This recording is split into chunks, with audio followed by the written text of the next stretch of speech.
How y'all doing? Tracy Johnson. I'll be answering question A and B in the first part and question A in the second part. Before enrolling into Dr. Benson's African American Lit course, my impressions towards the class and the history of African American Lit was very shallow. Only having prior knowledge to Booker T. Washington, MLK, Malcolm X, Rosa Parks, so on and so forth. I quickly realized that didn't have nothing to do with the class. Well, not as much.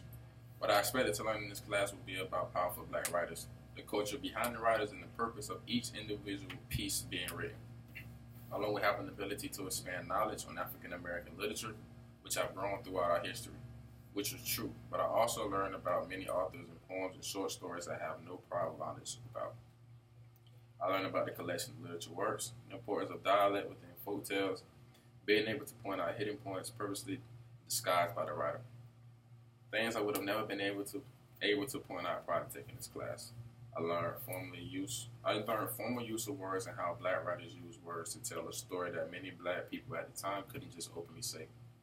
Also, many folk tales show how black writers overcame tyranny during slavery. Example, I Beat You Making Money showed the lack of value showed towards a man because of his skin color. Folk tale tells the story of a slave and his slave owner who competes against each other, but one is completely being outsmarted. I told you if you throw me in the river, I'll beat you making money. My favorite line in the story. It showed one who was supposed to be symbolized as ignorant, outsmarted his slave owner at the end. I also learned the skill of writing, the types of writing.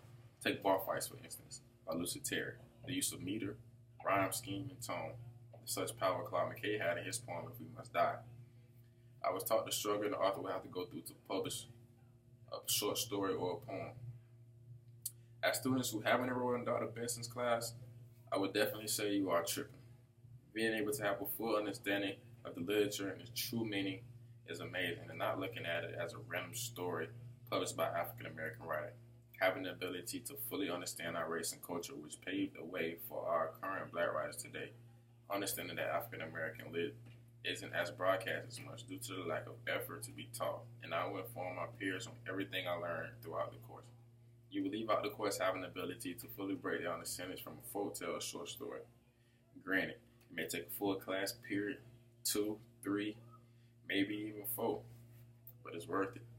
The second part of my response to the question is the Trayvon Martin incident, which happened in my home state, which triggered a citywide protest for a good purpose. Trayvon Martin was 17 years old, African American from Miami Gardens, Florida, who was fatally shot by George Zimmerman, a neighborhood watch volunteer in Sanford, Florida. Thousands gathered at rallies in more than 100 cities nationwide to remember Trayvon. To press the federal civil rights charges against the man who shot him and to attack the stand your ground self-defense laws. With that occurring, it transpired Black Lives Matter. Black Lives Matter, which many could relate to Black Power movement, but Black Lives Matter is less militant than the Black Power movement. That's all I have to say about that. Listen to that Views from the 6 by Drake.